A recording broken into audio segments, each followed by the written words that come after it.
যখন শুক্রবার আসে, পরশু কি বার? শুক্রবার, ঠিক না? এখানে কয়জন আছে যে শুক্রবারে ডেলি 200 বার দুরূদ পড়ে? এইবার হাত উঠান তো দেখি। ডেলি পড়ি, ডেলি শুক্রবারে আমি 200 বার দুরূদ পড়ি, কন্টিনিউ, কোনোবার কোনো শুক্রবারে মিট যায় না। দেখেন, নিজের সাথে ধোঁকামি করেন না। অথচ শুক্রবারটা ছিল আল্লাহ রসুলের পক্ষ থেকে নির্ধারিত যে শুক্রবারে আমার জন্য বেশি বেশি দুরূদ পড়ো। শুক্রবারটা কমসে কম আমাকে দিয়ে দাও। কি আপনি আর আমি যদি আল্লাহ রসুলের উপরে দুরূদ পড়ি, তা আল্লাহ রসুলের মর্তবা বাড়বে? বাড়বে? কে জানি বললো বাড়বে? বাড়বে না। আপনি কি বাড়াবেন ওনার মর্তবা? আল্লাহ তো বলে ওয়ারাফা'না লাকা যিকরাক। আল্লাহ যখন নিজে বন্ধুর মর্যাদা বাড়াইছেন আর ঘোষণা দিয়েছেন, তা আপনি দুরূদ পড়া কি বাড়াবেন? আপনি দুরূদ পড়া আপনারটা বাড়াইতে পারবেন, নবীজিরটা না। উনি যেই জায়গায় পড়ছে ওই জায়গায় পৌঁছেই গেছে, এরপরে আর কোনো স্থান নাই, এরপরে আর কোনো নৈকট্য নাই। কবা কাউসাইনি আও আদনা সুম্মা দানা ফাতাদাল্লা ফাআওহা ইলা আবদিহি মা আওহা। উনি আরশের উপরে উঠে আল্লাহর পাশে বসে গেছেন। এখন আপনি বলবেন এর চেয়ে নৈকট্যর জায়গা যদি কোলে বসতো,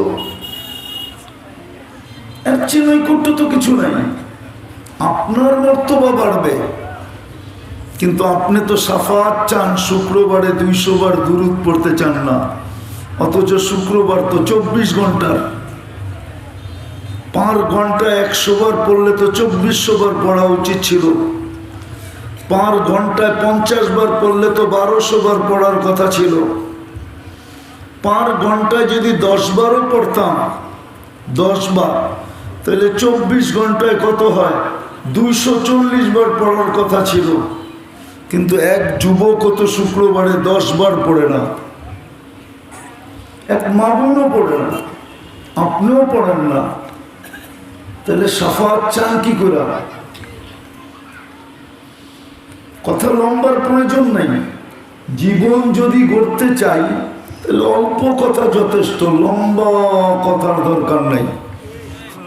মনের থেকে দুরূদ পড়েন না তো শেফা পাবেন? তো পাবেন কোত্থেকে? দুরূদ তো ছিল শেফা। এই উম্মত তো ডাইরেক্ট জাহান্নামে পড়বে না,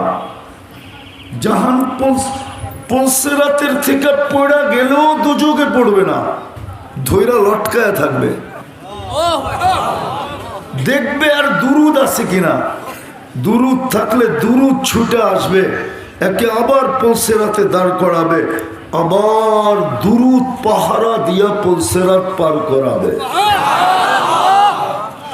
ওই জাতি আজকে নবীর উপরে দুরূদ পড়তে চায় না, শাফাআতের আশা রাখে। নিজেকে প্রশ্ন করেন কি করে রাখেন? হাদিস তো বলে নবীর নাম শুনলো আর দুরূদ পড়লো না, এ তো আল্লাহর সিদ্ধান্ত যে এর চেয়ে বড় হতভাগা কেউ নাই, এর চেয়ে বড় ধ্বংসপ্রাপ্ত কেউ নাই। পুরাটা তো পড়তে হবে না, সাল্লে আলা মুহাম্মদ পড়লেও তো দুরূদ হয়।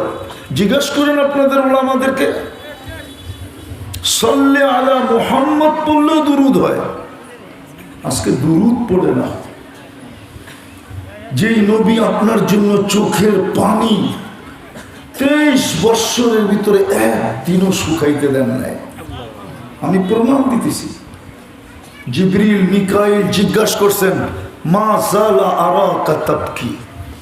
মিকাইল তো বলছে আমি তো জন্মদিন থেকে আপনাকে দেখতেছি। জিবরিল বলতেছে প্রাপ্ত বয়স্ক যেদিন ওদিন থেকে দেখতেছি। নবুয়ত পাইতে দেরি, আপনার চোখের পানি পড়তে দেরি হয় নাই। আজ পর্যন্ত তো কোনোদিন শুকাইতে দেখলাম না, কাঁদেন কেন এত? আপনার তো আগের মাপ পিছের মাপ। ইত্তাখাযাকাল্লাহু হাবিবা, আপনি আল্লাহর বন্ধু। সবকিছু ঘুরাইয়া যে আল্লাহ আপনাকে দেখাইল, সোয়া লক্ষ নবী, 312 জন রসুলের ভিতর থেকে কাউকে কিছু দেখাইল না, আপনাকে মেরাজে নিয়ে সব কিছু ঘুরে ঘুরে দেখাইল যে দেখেন আমি কি বানাইছি। এত বড় ঘনিষ্ঠ, আপনি চোখের পানি কেন?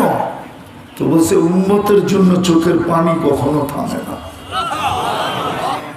ওই উম্মত আজকে দুরূদ পড়ে না, শাফাত চায়। দুরবস্থা কি এমনি হয়েছে? আজকে যে উম্মতের দুরবস্থা, কেন দুরবস্থা?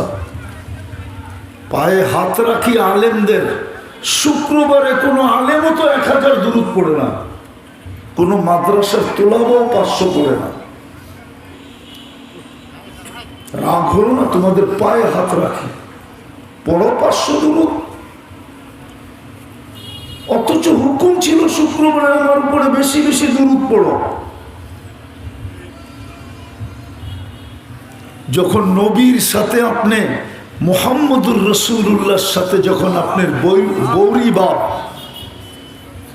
মুহাম্মদুর রাসূলুল্লাহর সাথে যখন আপনার এই অবস্থা, তো আল্লাহর মদদ আপনার কাছে হবে তো হবে কি করে? এই জন্যই তো 1 বৎসরের 1 মাস হইতে চলল ফিলিস্তিনের যুদ্ধ। আজ পর্যন্ত 200 কোটি মুসলমান মিলা, 56 থেকে 60টা মুসলমান দেশ মিলা ছোট একটা নিন্দা প্রস্তাব পাশ করাইতে পারে নাই। আপনারা এখানে বাস করেন, কিন্তু নেট সমস্ত যুবকরা ঘাটে। শিক্ষিত মানুষ সারাদিন নেটের ভিতরে থাকে। হুজুররা পর্যন্ত অ্যান্ড্রয়েড মোবাইল চালায়, সারা দিন দেখতে থাকে দুনিয়া কি ঘটতেছে না ঘটতেছে না। বলেন পারছেন প্রস্তাব পাশ করতে? আজ পর্যন্ত সাহায্যের কোনো নিদর্শন দেখা যায়? লাশের মিছিল বাড়তেছে। অথচ ওই দেশ যেখানে ইব্রাহিম খলিল এখনো ঘুমাইতেছে, যেখানে মুসা আলাইহিস সালাম এখনো ঘুমাইতেছে, যেখানে 70 জন নবী এখনো ঘুমাইতেছে, যেখানে 1.25 লক্ষ নবীদের সম্মেলন আল্লাহ নিজে মেরাজের রাত্রে করছেন, যেই জমিন সম্বন্ধে আল্লাহ ঘোষণা দিয়েছেন বারাকনা হাওলা, এর প্রত্যেকটা বাণীর কণার সাথে বরকত মিশ্রিত। ওই জমিন আপনার আমার কারণে শাফাত তো চাই। কি মুখ নিয়ে হাউজে কাউসারে দাঁড়াবেন বলেন? যদি বলে আমি তো ডেলি বললাম না যে ডেলি তুমি কতবার দুরূদ পড়ো, আমি তো বললাম শুক্রবার 200 বার পড়েন কিনা। একজনও তো হাত উঠাইতে পারলেন না যে শুক্রবার আমি ডেলি 200 বার দুরূদ পড়ি, 500 বার পড়ি। কি চেহারা নিয়ে হাউজে কাউসারের সামনে দাঁড়াবেন বলেন? দ্বিতীয়টা তো এখন পর্যন্ত আসতেই পারলাম না। জান্নাত চান, ঠিক না? সত্য তো? সত্য তো? জান্নাতের মালিক কে? ডেলি আল্লাহ কয়বার বলেন? এইখানে একজন বলুক যে ডেলি আমি 200 বার আল্লাহ বলি, বলুক ডেলি 200 বার আল্লাহ বলি। এক যুবক বলুক যে ডেলি আমি মনের থেকে 10 বার আল্লাহ বলি। ওকে যৌবন কে দিছে? নারীকে নারীত্ব কে দিছে? পুরুষকে পুরুষত্ব কে দিছে? 24 ঘন্টা কান্নুন খান। আরে কান্নুন খান আমি গ্রাম্য ভাষায় বুঝাইতে চাইতেছি। কান্নুন খান, অক্সিজেন কান নেন। আপনাকে চলমান কে রাখছে? সুস্থ কে রাখছে? সুঠাম কে রাখছে? স্বাস্থ্যকর কে রাখছে? 24 ঘন্টা কাটটা বুক করেন। আপনি তো যুবক, তো 10 বার আল্লাহ বলে না। ও তো জান্নাত চায়। সব বাদ দিলাম, শেষ কথায় চলে আসছি। ডেলি 5 বার কে ডাকে? আরে বলেন না, আজান কার আহ্বান? 5 বার কে ডাকে? কয়জন মসজিদে আসে বলেন? এই বাজারে কয়জন দোকানদারের কাছে জায়নামাজ আছে বলেন?